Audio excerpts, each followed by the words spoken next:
Greetings, beautiful souls. This is Bevan Neiman Cortez, the Soulful Gardener. And today I just really want to share with you some spiritual as well as practical guidance as to how those of you who are living in the US or even US citizens beyond, or even people who will be affected by the Donald Trump presidency in the United States, practical things that we can do to band together to resist anarchy and dictatorship, and things you can do to help yourself be safe and protected as much as possible.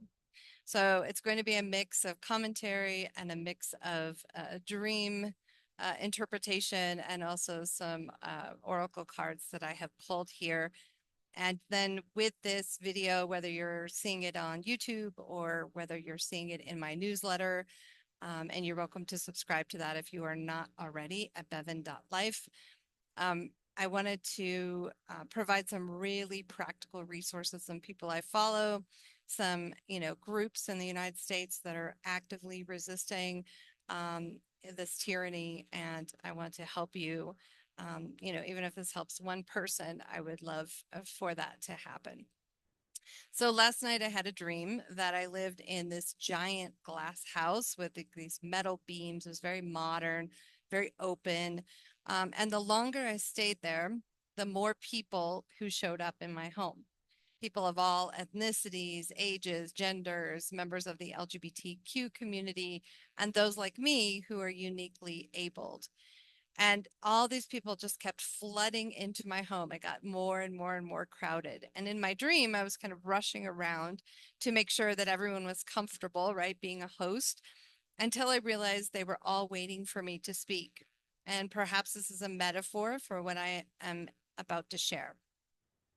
I haven't talked a lot about politics in this newsletter or on this channel, although I'm very active politically on social media. I've done phone banking, letter writing, campaigning for candidates, ethical, conscious candidates that I believe in, like Beto O'Rourke, who was running for governor in Texas, or Bernie Sanders, and others, Jill Stein from the Green Party. But there is a truth that needs to be said, my friends, and a situation that must be faced head on. And the reason that this relates to permaculture is that there are three ethics in permaculture: people care, earth care, and fair share, all of which are relevant in this era. So here's the fact. The United States of America is rapidly becoming a dictatorship right before our eyes. Which Trump openly promised. And he's only been in office for like 13 days. It feels like 4 fucking years. I'm sure you feel that as well. This is not business as usual, although when we had business as usual in the United States, that was also dysfunctional. But, we're not going to be listening to the propaganda that we might see on legacy media and social media. We're going to really just dive in to what's going on and how do we personally respond to it. And each of us is going to be doing this differently. So I've been watching helplessly as innocent people are targeted by immigration agents, being racially profiled and made the scapegoat by white Christian nationalists who just want to purge anyone who is not those things from their country. Hispanic people, Muslims, gay people, and even Native Americans have been targeted and asked to prove their citizenship. Many have been wrongfully arrested and detained, and I think it's just going to continue. And Donald Trump recently announced that there are 30,000 spaces for quote unquote dangerous immigrants at Guantanamo Bay in Cuba, the site where there has been decades of torture of Muslims who did not receive legal due process, legal representation, or any kind of oversight.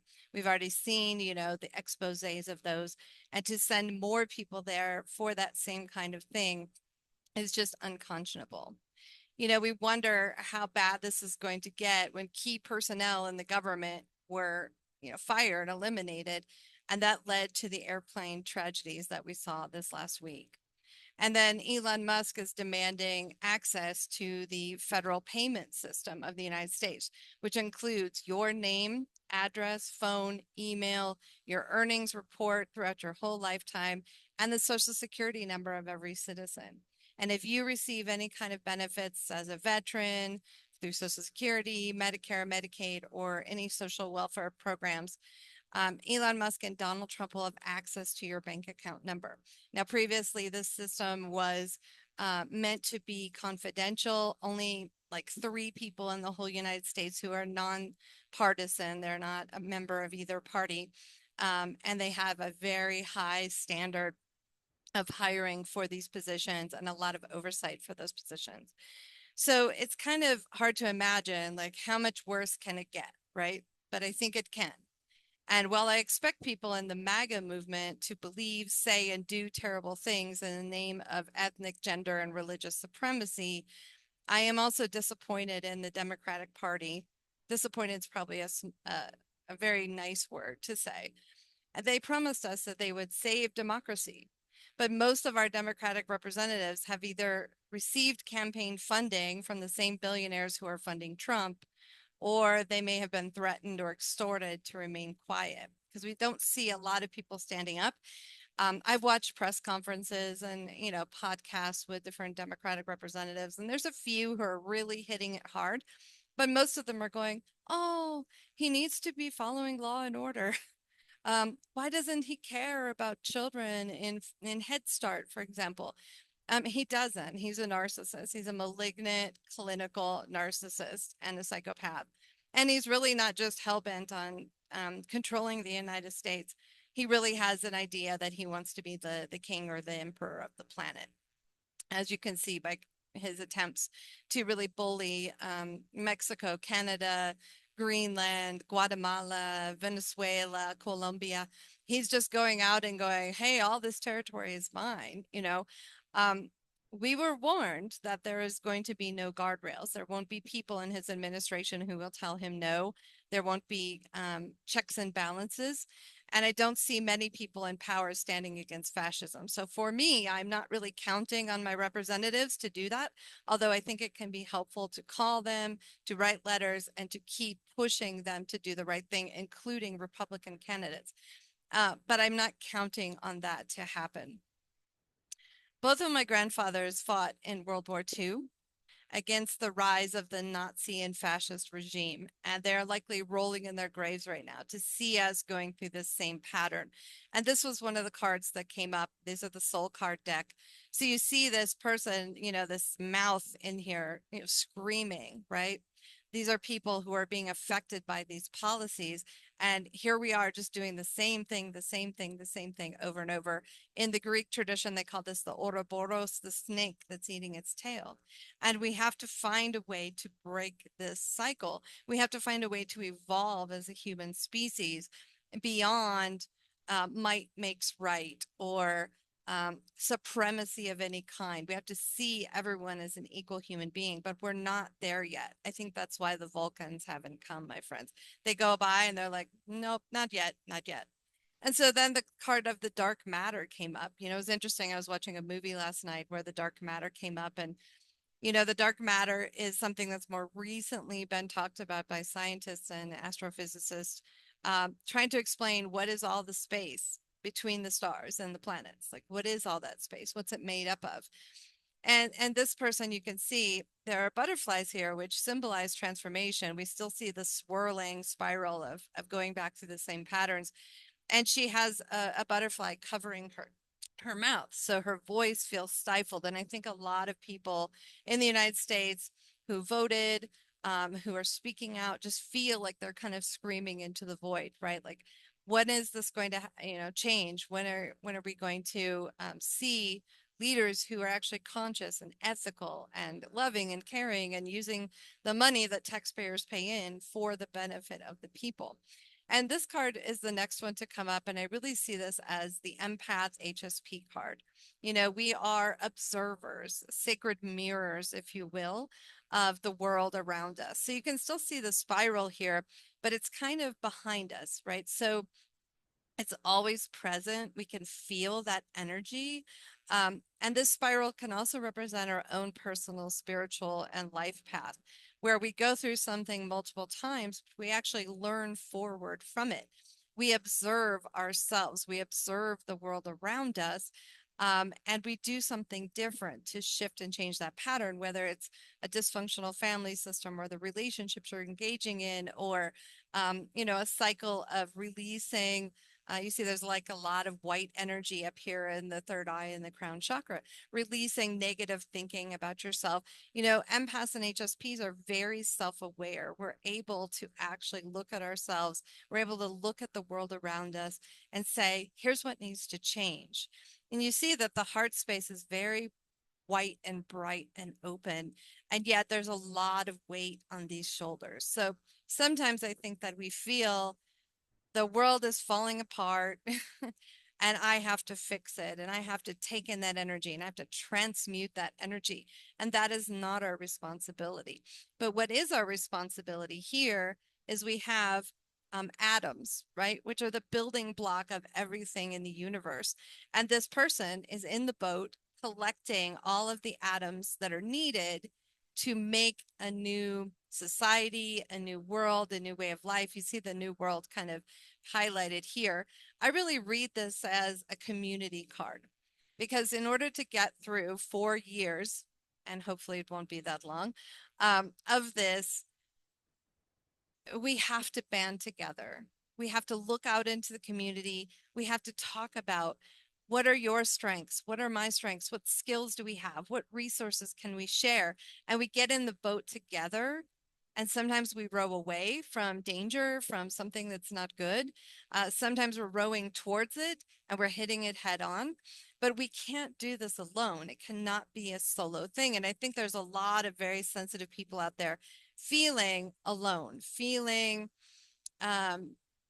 distraught, disappointed, even enraged.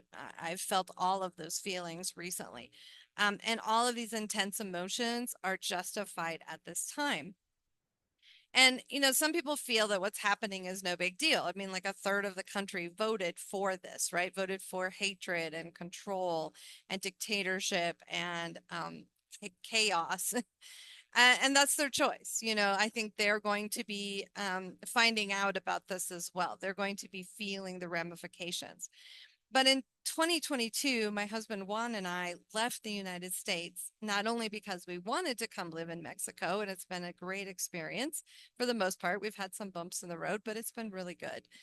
But mostly because we knew that Donald Trump would never stop seeking power.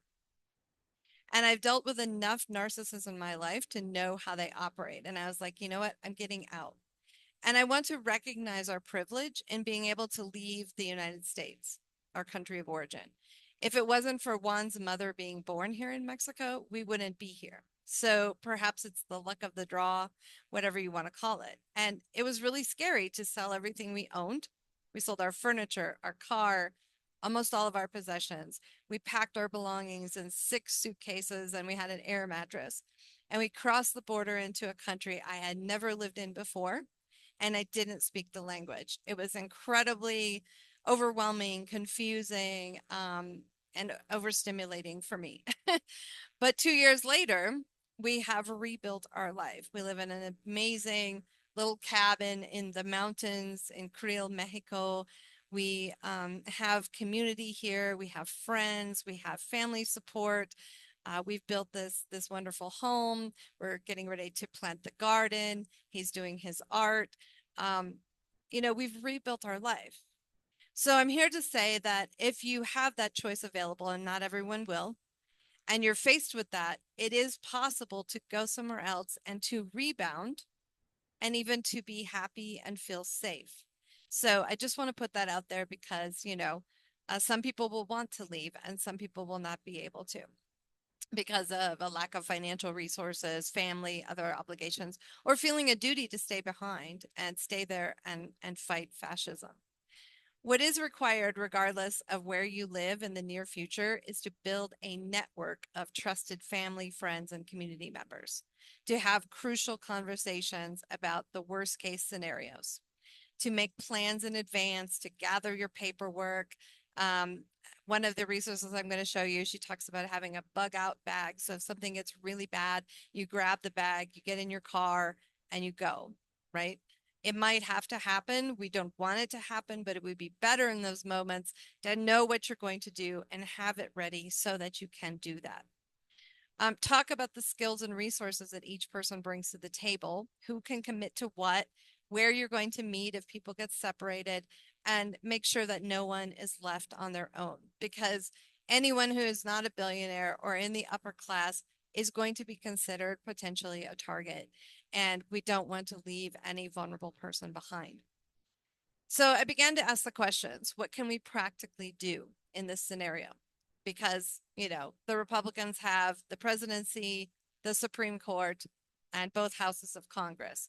They control the military, they control the banking and the financial institutions. What can we do to protect ourselves, our families, our communities, and the most vulnerable amongst us? So I've watched, read, and gathered resources for you that feel grounded, uh, urgent things that you can do, and they're mostly doable. It's not like it's really hard, not very expensive, and that kind of thing. There are practical things you can do, skills you can learn, and awarenesses you can cultivate to prepare for the worst, while together we work on bringing forward the best. And below, you will find resources and perspectives from people that I follow and trust, and may they help you prepare and find the right path forward. And that leads us to our next card, which is this person who's kind of been through that darkness, right? It's kind of like a portal of darkness, and they're bursting through.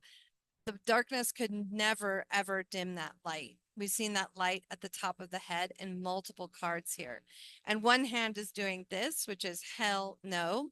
And the other hand is doing this, and maybe you can see it, which is a reception, receiving help, giving help, and being connected in that community. And this person has been through a spiritual journey. They look a little worse for wear because it's very stressful. It's very intense. But I think the most important thing is to realize that we are not just this human self, although it's really important to be grounded in our humanness. It's important to do practical things. It's important to face things head on and not put our heads in the sand.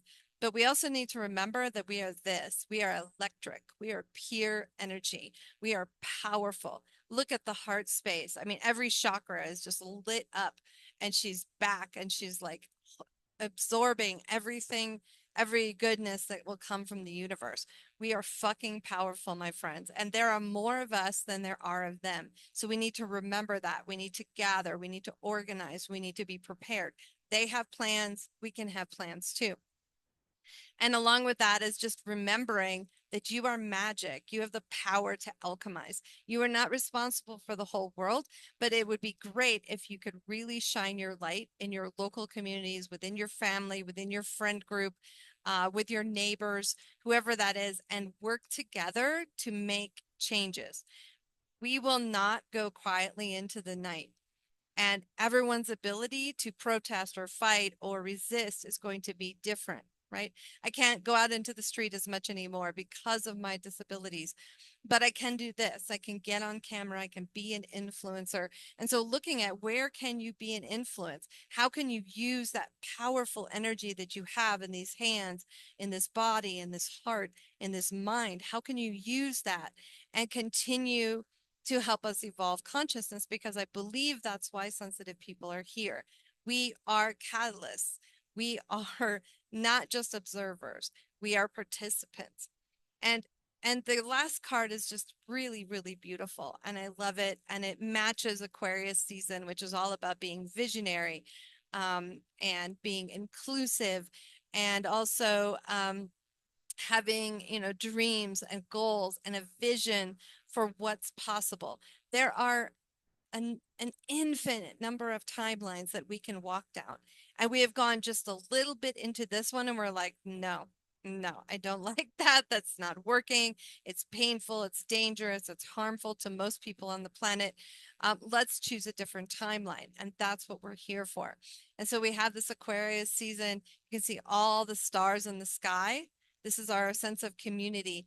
This is our desire to not only have safety and peace and connection for ourselves, but for everyone, right? To have everyone's basic needs met. You know, this, I guess I'll just interpret it as a centaur, part horse and part person. Um, it has 4 feet firmly on the ground. It is rooted, it is grounded, it is stable, right? And it is going into this more contemplative mode. So if you look at the first card that we had, the energy of that, compared to this card, I mean, you can see the massive difference. And we need to move out of this as much as we want to scream into the void, as much as we feel things swirling around us.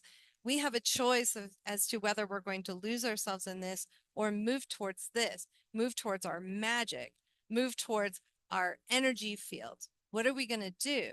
You know, we can come out of that darkness and emerge and say, hell no, and we can work together. So we're here to witness, yes, and we're also here to participate. And I hope that the resources I provided to you, along with this reading, is lifting your heart, expanding your energy, helping you to give you a spark of life in whatever endeavor that you're working on, whether you're going to expand your sacred work, and this is a time to do that, whether you're going to expand your network of community and make plans and get things ready for yourself and prepare you and your family for what might be a little bit of a bumpy ride, so that we can get through this and we can come out on the other side.